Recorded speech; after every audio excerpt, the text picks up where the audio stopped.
ಓಂ ಶ್ರೀ ಗುರುಭ್ಯೋ ನಮಃ. ಹರಿ ಓಂ. ಶ್ರೀ ಸ್ವರ್ಣಗೌರಿ ವ್ರತಕಥಾ ಸಂಗ್ರಹ. ಪುಣ್ಯಪುರುಷನಾದ ಸೂತ ಮಹಾಮುನಿಯು ಶೌನಕಾದಿ ಋಷಿಗಳನ್ನು ಕುರಿತು ಎಲೈ ಋಷಿಗಳರ ಕೇಳಿ, ಪೂರ್ವದಲ್ಲಿ ಕೈಲಾಸ ಪರ್ವತದಲ್ಲಿ ಸಿಂಹಾಸನಸ್ಥನಾಗಿ ಸ್ವಸ್ಥನಾಗಿ ಕುಳಿತಿದ್ದ ಶ್ರೀ ಪರಮೇಶ್ವರನ್ನು ಕಂಡು ಕುಮಾರಸ್ವಾಮಿಯು ಭಕ್ತಿಯಿಂದ ನಮಸ್ಕರಿಸಿ, ಎಲೈ ಮಹಾದೇವನೇ, ವ್ರತಗಳಲ್ಲಿ ಸರ್ವೋತ್ತಮವಾಗಿ ಪುತ್ರ ಪೌತ್ರ ಸೌಭಾಗ್ಯ ಸುಖಗಳನ್ನು ಕೊಡುವ ಒಂದಾನೊಂದು ವ್ರತವನ್ನು ನನಗೆ ಹೇಳಬೇಕೆಂದು ಬೇಡಿಕೊಂಡನು. ಆಗ ಪರಮೇಶ್ವರನು ಸಂತುಷ್ಟನಾಗಿ, ಎಲೈ ಷಣ್ಮುಖನೇ, ಬಹಳ ಚೆನ್ನಾಗಿ ಕೇಳಿದೆ. ಬುದ್ಧಿವಂತನಾದ ನಿನಗೋಸ್ಕರ ಸರ್ವಸೌಖ್ಯಪ್ರದವಾದ ಶ್ರೀ ಸ್ವರ್ಣಗೌರಿ ವ್ರತದ ಮಹಿಮೆಯನ್ನು ವಿಸ್ತಾರವಾಗಿ ಹೇಳುತ್ತೇನೆ, ಕೇಳು.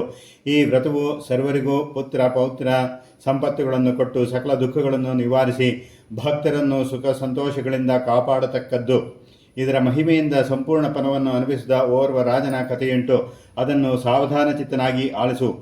ಪೂರ್ವಕಾಲದಲ್ಲಿ ಸರಸ್ವತಿ ನದಿ ತೀರದಲ್ಲಿ ಪ್ರಸಿದ್ಧವಾದ ವಿಮಲಾಪುರವೆಂದ ಪಟ್ಟಣವನ್ನು ಕುಬೇರನಿಗೆ ಹೋಲುವ ಚಂದ್ರಪ್ರಭನೆಂಬ ಪ್ರಸಿದ್ಧನಾದ ರಾಜನು ಧರ್ಮದಿಂದ ಆಳುತ್ತಿದ್ದನು. ಆತನಿಗೆ 2 ಹೆಂಡರಿಯರು. ಅವರಲ್ಲಿ ಹಿರಿಯವಳನ್ನು ಕಂಡರೆ ರಾಜನಿಗೆ ಅಧಿಕವಾದ ಪ್ರೇಮವಿದ್ದಿತ್ತು. ಆ ರಾಜನು ಒಂದಾನೊಂದು ದಿನ ಬೇಟೆಯಾಡುವುದಕ್ಕಾಗಿ ಅರಣ್ಯಕ್ಕೆ ಹೋಗಿ ಬಗೆಬಗೆಯ ಕ್ರೂರ ಮೃಗಗಳನ್ನು ಕೊಂದು ಆಯಾಸಪಟ್ಟವನಾಗಿ ಬಾಯಾರಿಕೆ ಹೆಚ್ಚಿದ ಕಾರಣ ನೀರನ್ನು ಕುಡಿಯುವುದಕ್ಕಾಗಿ ಜಲಾಶಯಗಳನ್ನು ಹುಡುಕುತ್ತಾ ಬರಲು, ಕಮಲ ಕಲ್ಹಾರಾದಿ ಪುಷ್ಪಭರಿತವಾಗಿ ತಿಳಿನೀರಿನಿಂದ ಸ್ವಚ್ಛವಾಗಿ ಅಪ್ಸರ ಸ್ತ್ರೀಯರಿಂದ ನಿಬಿಡವಾಗಿದ್ದ ಒಂದು ಸರೋವರವು ಆತನ ದೃಷ್ಟಿಗೆ ಗೋಚರವಾಯಿತು. ರಾಜನು ಸಂತೋಷಭರಿತನಾಗಿ ಕುದುರೆಯಿಂದ ಇಳಿದು ಸರೋವರದ ಬಳಿಗೆ ಬಂದು ಅಲ್ಲಿ ತಂಡೋಪತಂಡವಾಗಿ ಸ್ತ್ರೀಯರ ಗುಂಪು ಕೂಡಿಕೊಂಡು ಶ್ರದ್ಧಾಭಕ್ತಿಗಳಿಂದ ಪೂಜೆ ಮಾಡುತ್ತಿರುವುದನ್ನು ಕಂಡು ಆನಂದಭರಿತನಾಗಿ ಭಕ್ತಿಯಿಂದ ಆ ಸ್ತ್ರೀಯರನ್ನು ಕುರಿತು, ಅಮ್ಮ, ನೀವು ಮಾಡುತ್ತಿರುವ ಪೂಜೆಯು ಯಾವುದು? ಏತಕ್ಕಾಗಿ ಇದನ್ನು ಮಾಡುತ್ತಿರುವಿರಿ ಎಂದು ಪ್ರಶ್ನೆ ಮಾಡಿದನು. ಆಗ ಸ್ತ್ರೀಯರು, ಅಯ್ಯ, ಇದು ಸರ್ವಸಿದ್ಧಿಪ್ರದವಾದ ಶ್ರೀ ಸ್ವರ್ಣಗೌರಿ ವ್ರತವೆಂಬುದು. ವ್ರತಗಳಲ್ಲಿ ಇದಕ್ಕಿಂತಲೂ ಉತ್ತಮವಾದ ವ್ರತವೇ ಇಲ್ಲ. ನಮ್ಮ ಕಷ್ಟ ನಿವಾರಣೆಗಾಗಿ ಇಷ್ಟಾರ್ಥ ಪ್ರಾಪ್ತಿಯಾಗುವುದಕ್ಕಾಗಿ ನಾವು ಈ ವ್ರತವನ್ನು ಮಾಡುತ್ತಿದ್ದೇವೆ ಎನ್ನಲು, ರಾಜನು, ಹಾಗಾದರೆ ಈ ವ್ರತವನ್ನು ಹೇಗೆ ಮಾಡಬೇಕೋ ಆ ವಿಧಾನವನ್ನು ನನಗೂ ಹೇಳಬೇಕೆಂದು ಪುನಃ ಅವರನ್ನು ಕೇಳಲಾಗಿ, ಸಂತೋಷಭರಿತರಾದ ಆ ಸ್ತ್ರೀಯರು ರಾಜನನ್ನು ಕುರಿತು, ಅಯ್ಯ ಭಕ್ತಾಗ್ರಣಿಯೇ, ಕೇಳು. ಭಾದ್ರಪದ ಶುದ್ಧ ತದಿಗೆಯ ದಿನ ನದೀ ತೀರದಲ್ಲಿ ಮಿಂದು ಶುಚಿರ್ಭೂತರಾಗಿ ಭಕ್ತಿಯಿಂದ ಶ್ರೀ ಸ್ವರ್ಣಗೌರಿ ವ್ರತವನ್ನು ಮಾಡಬೇಕು. ಈ ವ್ರತವನ್ನು ಆಚರಿಸುವುದಕ್ಕೆ 16 ಗಂಟಿನ ದಾರವು, 16 ಸಂಖ್ಯೆಯ ಫಲ ಪುಷ್ಪ ತಾಂಬೂಲಗಳು ಇರಬೇಕು. 16 ವರ್ಷ ಈ ರೀತಿಯಾಗಿ ವ್ರತವನ್ನು ಮಾಡಿ ವ್ರತದ ಮಧ್ಯದಲ್ಲಾಗಲಿ ಕೊನೆಯಲ್ಲಾಗಲಿ 17ನೇ ವರ್ಷದಲ್ಲಾಗಲಿ ಉದ್ಯಾಪನೆಯನ್ನು ಮಾಡಬೇಕು. ಇದು ಸರ್ವೋತ್ತಮವಾದ ವ್ರತಗಳಲ್ಲಿ ಪರಮಶ್ರೇಷ್ಠವಾದದ್ದು. ನೀನು ಈ ವ್ರತವನ್ನು ಮಾಡು ಎನ್ನಲು, ರಾಜನು ಭಕ್ತಿಯಿಂದ ತಾನು ಆ ವ್ರತವನ್ನು ಶ್ರದ್ಧೆಯಿಂದ ಮಾಡಿ ಬಲಗೈಗೆ ದಾರವನ್ನು ಕಟ್ಟಿಕೊಂಡು ಸಂತೋಷಭರಿತನಾಗಿ ತನ್ನ ಪಟ್ಟಣಕ್ಕೆ ಹೋಗಿ ಹೆಂಡತಿಯರಿಬ್ಬರಿಗೂ ಆ ವ್ರತದ ಮಹಿಮೆಯನ್ನು ವಿಸ್ತಾರವಾಗಿ ಹೇಳಿ, ನೀವು ಈ ವ್ರತವನ್ನು ಮಾಡಿ ಎಂದು ಪ್ರೇರೇಪಿಸಿದನು.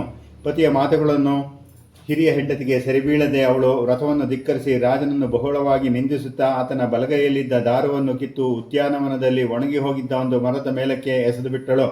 ರಾಜನು ಹೀಗೆ ಮಾಡುವುದು ಸರಿಯಲ್ಲವೆಂದು ಬಹುವಿಧವಾಗಿ ತಿಳಿ ಹೇಳಿದರೂ ಅವಳಿಗೆ ಮನಸ್ಸು ಕರೆಯದೆ ಶಠಳಾಗಿ ಎದ್ದಳು. ಆ ದಾರದ ಮಹಿಮೆಯಿಂದ ಒಣಮರವು ಚಿರಗಿರಿ ಹೂವಾಗಿದ್ದಿ ಫಲಭರಿತವಾದನ್ನು ಕಂಡು ಕಿರಿಯ ಹೆಂಡತಿಯು ಆನಂದಭರಿತಳಾಗಿ ತಾನು ಆ ದಾರವನ್ನು ತೆಗೆದುಕೊಂಡು ಕೈಗೆ ಕಟ್ಟಿಕೊಂಡು ಭಕ್ತಿಯಿಂದ ಶ್ರೀ ಸ್ವರ್ಣಗೌರಿ ವ್ರತವನ್ನು ಮಾಡಿದಳು. ಆ ವ್ರತದ ಮಹಿಮೆಯಿಂದ ಅವಳು ಪತಿಪ್ರೀತಿಗಳಾಗಿ ಸುಖ ಸಾಮ್ರಾಜ್ಯವನ್ನು ಅನುಭವಿಸುತ್ತಾ ಪುತ್ರ ಪೌತ್ರಾದಿಗಳೊಂದಿಗೆ ಸುಖ ಸಂತೋಷದಿಂದ ಇರುತ್ತಿದ್ದಳು. ಹಿರಿಯ ಸಂಗತಿಯಾದರೂ ಶ್ರೀ ಸ್ವರ್ಣಗೌರಿಯನ್ನು ತಿರಸ್ಕರಿಸಿದ ಕಾರಣ ಅಜ್ಞಾನವಂತಳಾಗಿ ಐಶ್ವರ್ಯವನ್ನು ತೊಳೆದು ಅನಾಥಳಂತೆ ಅರಣ್ಯಕ್ಕೆ ಹೋಗಿ ದಿಗ್ಭ್ರಾಂತಳಂತೆ ಸಿಕ್ಕ ಕಡೆ ಅಲಿಯುತ್ತಾ ಇದ್ದಳು. ಅವಳು ಎಲ್ಲಿಗೆ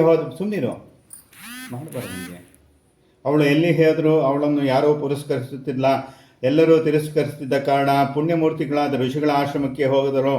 ಅಲ್ಲಿಯೂ ಸಹ ಋಷಿಗಳು, ನೀನು ಪಾಪಾತ್ಮಳು, ಪತಿಯನ್ನು ನಿಲ್ಲಿಸಿ ಅವರನ್ನು ತಿರಸ್ಕರಿಸಿ ಬಂದಿದ್ದೀಯೇ, ನಿನ್ನ ಮುಖವನ್ನು ನೋಡಬಾರದು, ಹೊರಟು ಹೋಗು ಎಂದು ಹೇಳಿದರು. ಹೀಗೆ ತನಗೆಲ್ಲಿಯೂ ನೆರವಾಗದೆ ಹೋದದ್ದಕ್ಕಾಗಿ ಅವಳು ಚಿಂತೆಗೊಂಡು ಖಿನ್ನ ಮನಸ್ಸುಗಳಾಗಿ ಎಲ್ಲಿಯೂ ಹೋಗದೆ ಒಂದೇ ಕಡೆಯಲ್ಲಿ ಸ್ವಸ್ಥವಾಗಿ ಕುಳಿತುಕೊಂಡು ಗಟ್ಟಿಯಾಗಿ ಬಿಕ್ಕಿ ಅಳುತ್ತಿದ್ದಳು. ಅವಳ ಈ ಸ್ಥಿತಿಯನ್ನು ಕಂಡು ಶ್ರೀ ಸ್ವರ್ಣಗೌರಿಗೆ ಕರುಣೆಯುಂಟಾಗಿ ಅವಳಿಗೆದುರಾಗಿ ಭಕ್ತಿಯಿಂದ ಬಂದು ದರ್ಶನವನ್ನು ಕೊಟ್ಟಳು. ಆಗ ಅವಳಿಗೆ ಜ್ಞಾನೋದಯವಾಗಿ ಭಕ್ತಿಯುಕ್ತಳಾಗಿ ಶ್ರೀ ಸ್ವರ್ಣಗೌರಿಯನ್ನು ನಮಸ್ಕರಿಸಿ ಬಗೆಬಗೆಯಾಗಿ ಸ್ತುತಿಸುತ್ತಾ, ಎಲೈ ಜಗಜ್ಜಗನೆಯೇ, ನಿನಗೆ ಮಂಗಳವಾಗಲಿ. ಪರಶಿವನ ಪತ್ನಿಯಾದ ನಿನಗೆ ನಮಸ್ಕಾರವು. ಸರ್ವಲೋಕ ಶರಣ್ಯಾದ ಗೌರಿದೇವಿಯೇ, ನನ್ನನ್ನು ಪಾಲಿಸು. ಆದಿಶಕ್ತಿ ಸ್ವರೂಪಳಾದ ಮಹಾದೇವಿಯೇ ನಿನಗೆ ಜಯವಾಗಲಿ. ನಿಮಗೆ ನಮಸ್ಕಾರ ನಮಸ್ಕಾರ. ನನ್ನ ಅಪರಾಧವನ್ನು ಮನ್ನಿಸಿ ಕಾಪಾಡು ಎಂದು ಬೇಡಿಕೊಂಡಳು. ಕೂಡಲೇ ಕರುಣಾಮಯಿಯಾದ ಸ್ವರ್ಣಗೌರಿಯು ಆಕೆಯ ಭಕ್ತಿಗೆ ಮೆಚ್ಚಿ ಅವಳ ಸಕಲ ಸೌಭಾಗ್ಯ ಸಂಪನ್ನತೆಗಳೊಂದಿಗೆ ಪುತ್ರ ಪೌತ್ರಗಳಿಂದ ಸುಖವುಂಟಾಗುವಂತೆ ಆಶೀರ್ವದಿಸಿ ತಾನು ಅದೃಷ್ಟಳಾದಳು. ಬಳಿಕ ಆ ರಾಜನ ಪತ್ನಿಯು ತನ್ನ ರಾಜ್ಯಕ್ಕೆ ಬಂದು ಪತಿಯ ಇಷ್ಟಾನುಸಾರ ಶ್ರೀ ಸ್ವರ್ಣಗೌರಿ ವ್ರತವನ್ನು ಮಾಡಿ ಆ ವ್ರತದ ಮಹಿಮೆಯಿಂದ ಪುತ್ರ ಪೌತ್ರರನ್ನು ಪಡೆದು ಬಹುಕಾಲ ಸುಮಂಗಲಿಯಾಗಿ ಬಾಳುತ್ತಾ ಸಕಲ ಸುಖಗಳನ್ನು ಅನುಭವಿಸ್ತಾ ಪತಿ ಸಾಹಿತ್ಯವೆಂಬ ಮೋಕ್ಷವನ್ನು ಪಡೆದಳು. ಇಂತು ಪರಮ ಭಾಗ್ಯದಾಯಕವಾದ ಶ್ರೀ ಸ್ವರ್ಣಗೌರಿ ವ್ರತಕಥೆಯನ್ನು ಯಾರು ಕೇಳುವರೋ, ಯಾರು ಹೇಳುತ್ತಾರೋ, ಯಾರು ಭಕ್ತಿಯಿಂದ ಪಠಿಸುತ್ತಾರೋ ಅವರೆಲ್ಲರೂ ಸರ್ವಮಂಗಳೆಯ ಕರುಣೆಯಿಂದ ಸಮಸ್ತ ಸುಖ ಸಂತೋಷಗಳನ್ನು ಪಡೆದು ಇಹಲೋಕದಲ್ಲಿ ಸುಖವಾಗಿ ಬಾಳಿ ಕಡೆಗೆ ಸ್ವರ್ಗ ಸಾಮ್ರಾಜ್ಯವನ್ನು ಸೂರೆಗೊಳ್ಳುತ್ತಾರೆ ಎಂದು ಪರಶಿವನು ತನ್ನ ಮಗನಾದ ಕುಮಾರಸ್ವಾಮಿಗೆ ಹೇಳಿದ ಕಥೆಯನ್ನು ಸೂತ ಮಹರ್ಷಿಗಳು ಶೌನಕಾದಿ ಮಹಾಮುನಿಗಳಿಗೆ ಹೇಳಿದರು ಎಂಬಲ್ಲಿಗೆ ಸ್ಕಾಂದ ಪುರಾಣಾಂತರ್ಗವಾದ ಶ್ರೀ ಸ್ವರ್ಣಗೌರಿ ವ್ರತಕಥೆಯು ಮುಗಿದುದು.